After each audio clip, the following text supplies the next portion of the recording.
lost withdrawn from its vessel. Let strength be granted so the world might be mended. Soul of the lost withdrawn from its vessel. Let strength be granted so the world might be mended. So the world might be mended.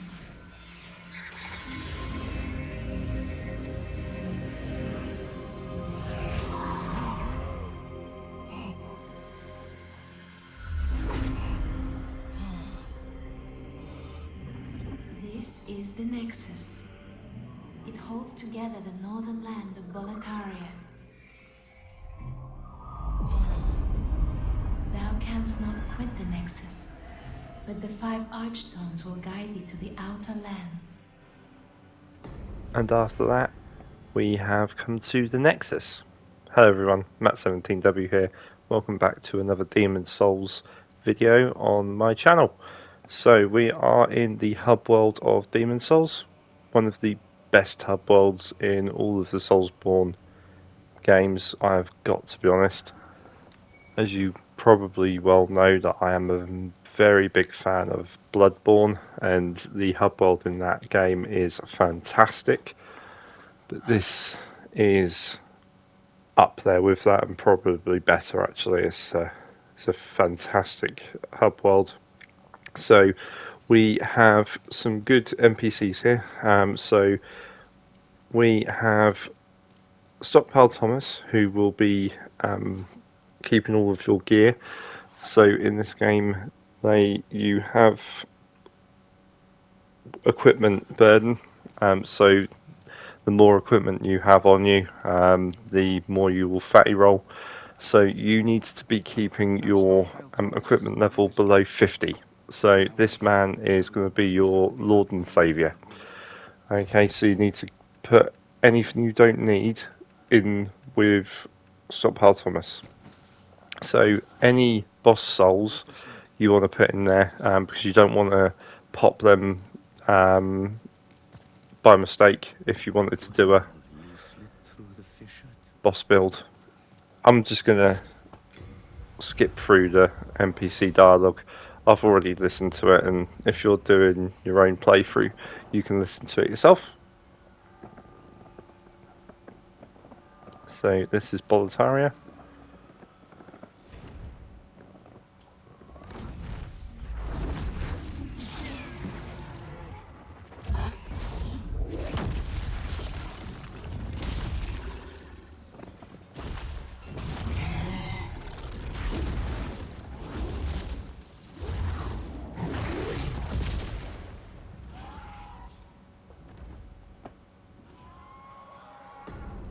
So just thought I'd let you enjoy that little cutscene. So this is the level 1-1, Gates of Boletaria. So this is the opening level. So this is officially the opening level of the game, because the tutorial is optional. You can just go straight to the Nexus and then go to this level. So to some people, this is the first experience of Demon Souls. Which the enemies are good. There's a good mix of enemies. As you can see, I do a lot of backstabbing. Partly because I like backstabbing, and partly because I want to show you how to backstab efficiently and effectively. Because backstabbing, there's an animation for it, and the animation gives you iframes. Anything that goes to hit you, it just goes straight past you if you are in a backstab animation like this. So if there's an arrow going towards you and it's going to hit you, it will go straight through. So that's a thing to remember, and I'll show you in a later video what I mean by that. These enemies are not too difficult though. It's very easy to bait them into a death. So 3, 2, 1, there you go, and dead in 2 hits. So you should have no trouble with those. The fire wielders, maybe they'll be a little bit more difficult. If you get caught by the fire, it can be a bit more of a pain, but they have the same health pool as the other ones. They've just got some fire on their weapons, so just dispatch them nice and straightforward. If you're having trouble with them, just take it easy, learn their tells, and then just walk around them, backstab them, hit them with 2 hits, whatever you need to do. But try not to get frustrated, because even enemies like this, like that, they can catch you out, and it will annoy you. But try not to let it frustrate you, because that's what the game will prey on. So he goes down there. Unfortunately for him, he then gets wrecked. Do not fall down there. It looks enticing, but it's a instant death. So what you want to do is go through here. There'll be somebody to the right, and he will try and backstab you. His friend will come in. Dead. Pick up that. So with being the first level, like with a lot of first levels in these games, there's a lot of healing items that you can pick up. In Bloodborne it's the same. The first level is good for healing items, etc. So if you're looking to farm the Crescent Moon grasses, if you go do this route a few times, you'll get a load of them. So these enemies, I will just teach you how to dispatch these quite simply. So these enemies are like shielded soldier enemies. Sorry, I couldn't barely say that. And they will block your attacks with their shields normally. What you want to do is do the same. So shield up, let them hit you. They'll then go into a stunned state, and then you can then wail on them for a few seconds, and then that should be it to kill them. I messed up there, I forgot that he throws the fire bombs. There you go. So the fire bombs shouldn't kill you in this, because I'm a knight with no extra in vitality or anything, because obviously you can't at the moment. You cannot visit the NPC to level up until you've beaten the first boss, which we'll be doing in the next episode. So we are going to run up here, tackle these people. This can be a little bit of an annoyance, but just fight your way through it. As you can see, if you're in an animation, if something's going to hit you, it will cancel it. You'll be in an iframe situation, so you don't have to worry about yeet. He's gone. Wanted to get a backstab on that, but it didn't do the animation. So kill this guy. So as you can see, he tries to hit me, but he fails. So go and get this.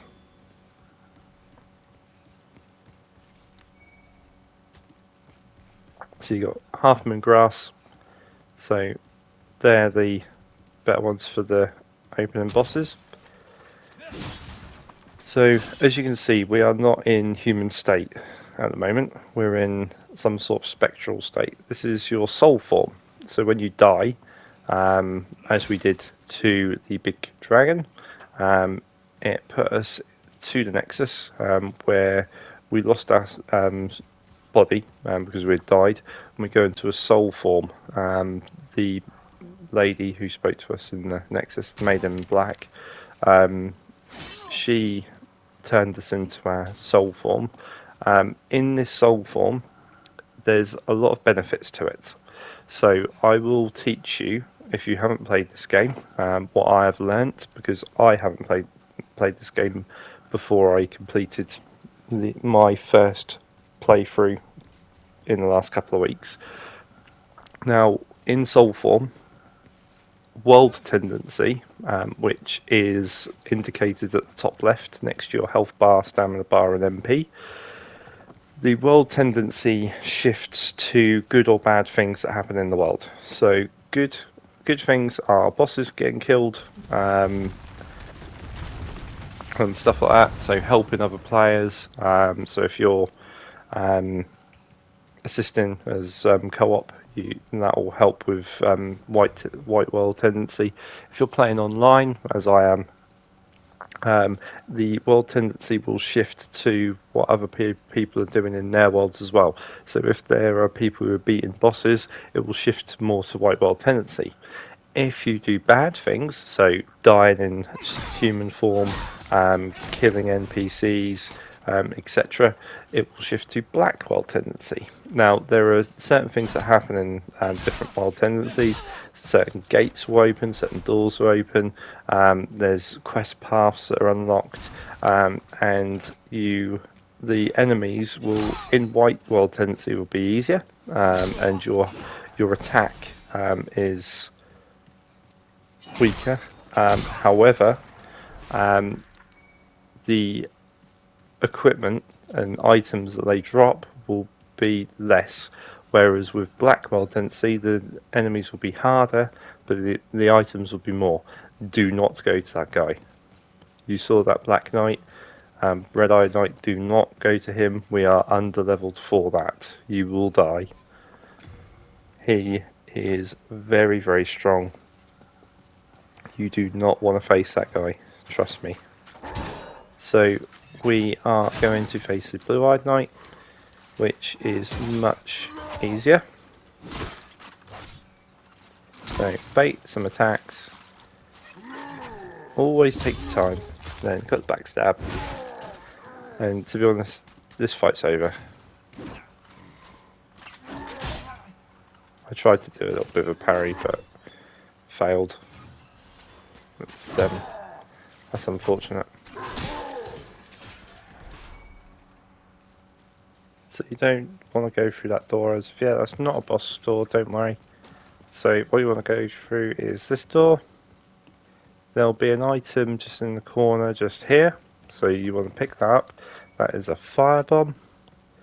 So in this area you'll see that there are a few firebombs and pine resins.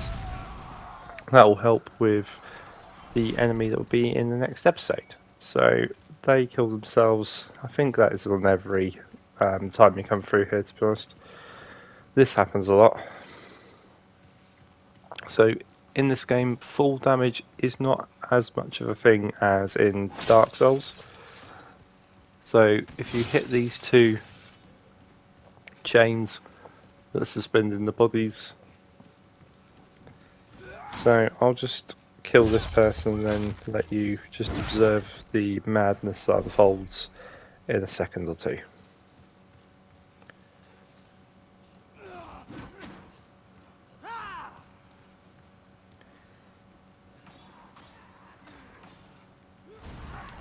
There we are. I don't know what happened there, but it happened off camera. I don't know if they hit a barrel or something, but they all died for some reason. So, finish off these other two.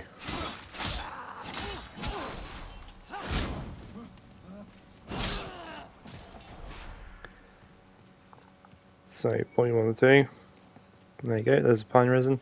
Open this door, this will open the first shortcut out too. Then there's an item just through here. Very good item, it's called the Cling Ring. And it gives you quite a bit more of your health back in soul form. So that is a female armor set that we've just picked up. As being a male knight, we cannot equip it, but if you've got a female character on your playthrough, feel free to try it. I don't know what the stats are like, but they might be good, don't know. So we're going to want to go all the way back up. So I might not have said, so when you're in soul form, as you can see, your health is, I think, halved. You have a certain amount of your health taken away anyway. But with the Cling Ring back on, it's reduced. So the amount that you get taken off with the cling ring on is a lot better. So when you're in soul form, you should always have that on. So what we want to do is go down here, jump over this railing, and you've got an item and an NPC. So you want to talk to the NPC.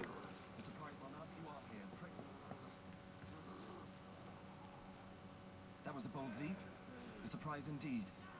Well, now that you are here, pray thee, fend off these dreglings. So that is a Strava. So a not very nice man. So this is going to cut in here, and that is because I fell down into the melee of enemies and died very, very stupidly. But I'm not going to show that because that is very embarrassing. So what you need to do is you need to do some crowd control here. So bait some attacks, get some heavy hits in, thin out the herd a bit, then just deal with the rest. So these two are from a building over here, so you want to deal with these people, otherwise they will kill the Strava, which it will take him out of his... What on earth are you doing? storyline. Couldn't think of the word then. So what you need to do is like an escort mission here. I am a Strava. So there's a certain amount This as a token. that hit certain area that he will walk through. So it gives you this brass telescope, which you can just put straight to Stockpile Thomas. So the Strava's going to go for a bit of a walkies. He's going to go and antagonise a few people. First is going to be this blue-eyed knight. So what you need to do is get rid of this blue-eyed knight quite quickly, because he's got the potential to kill a Strava. And I don't want him dead.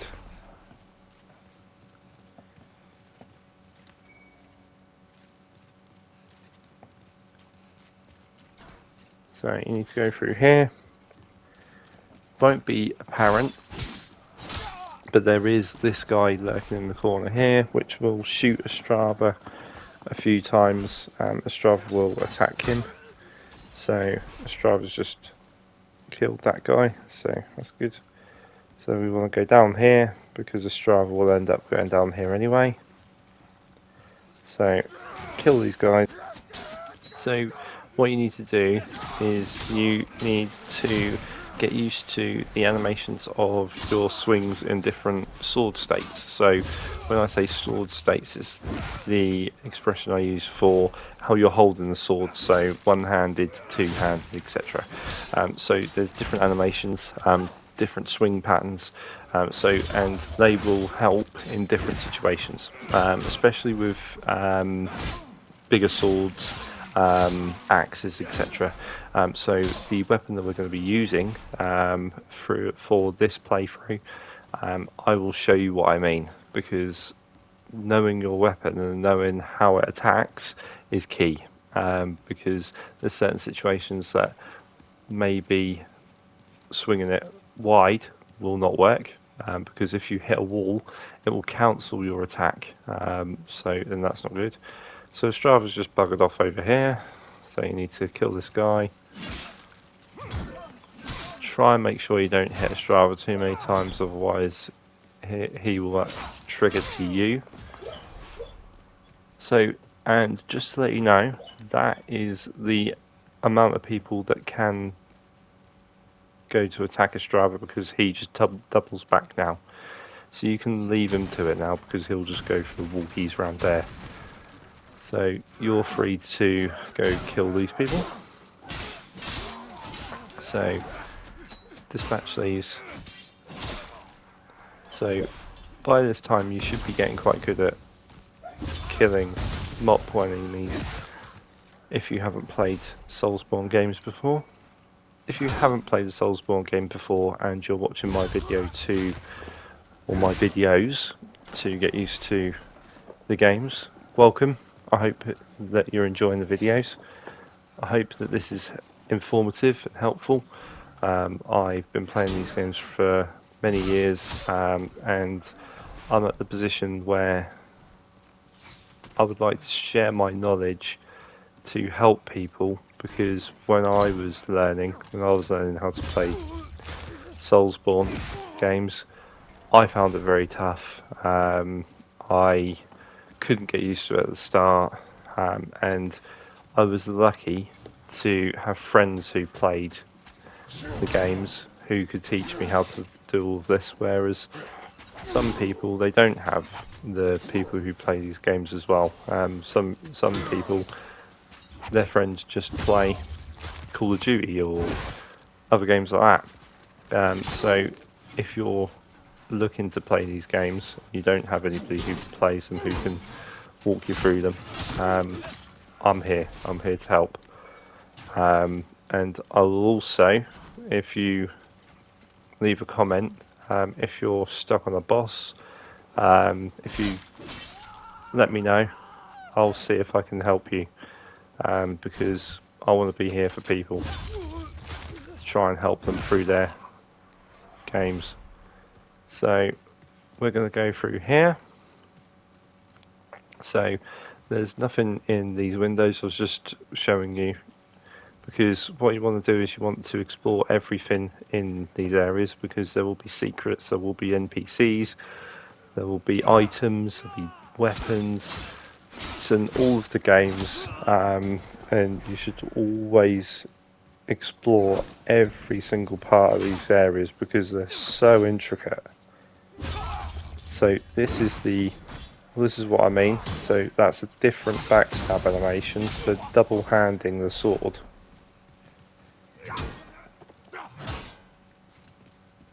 So I tried to do a parry there again, failed miserably. So I just go for backstab. Nice easy backstab. So he's one shot, so hit him once. Or no, parry. Nice. So that's your first parry.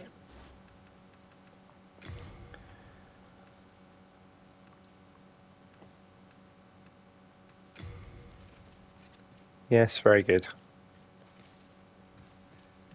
So what you want to do is go through here. So either roll through or attack through. I chose to roll. And then you've got a merchant. So this is the Dregling merchant. So he looks like he's been left out in the sun for too long, but he sells some good wares. One thing I will say is, if you're running low on moon grasses and you need to buy some, I would buy them from the Dregling merchant, because you can buy them from the blacksmith in the Nexus. However, the Dregling merchant is 550 souls cheaper than the blacksmith in the merchant.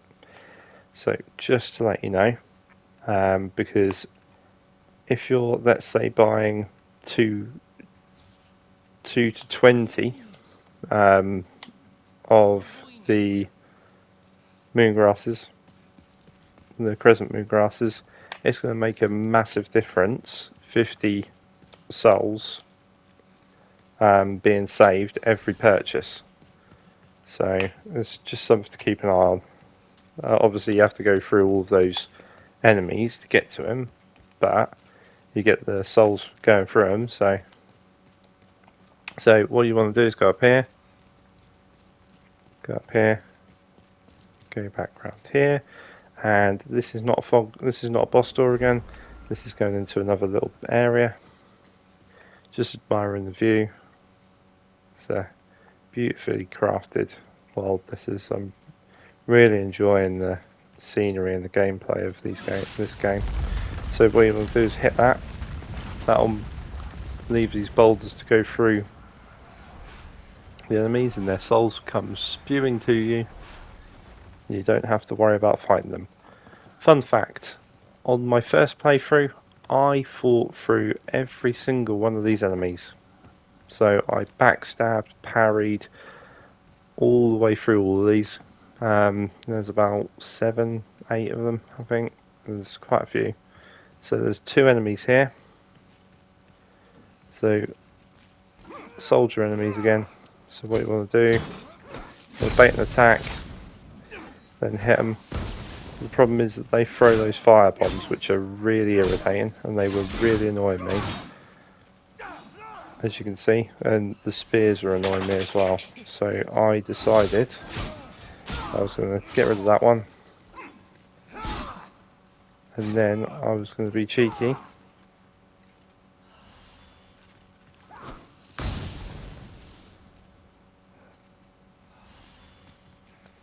Three, two, one. There you go. Parry. Show 'em what's what. So that's your second parry of the game. So what you want to do, go down here, walk through this area. So if you've watched the opening cinematic for the game, that's one of the areas that they show.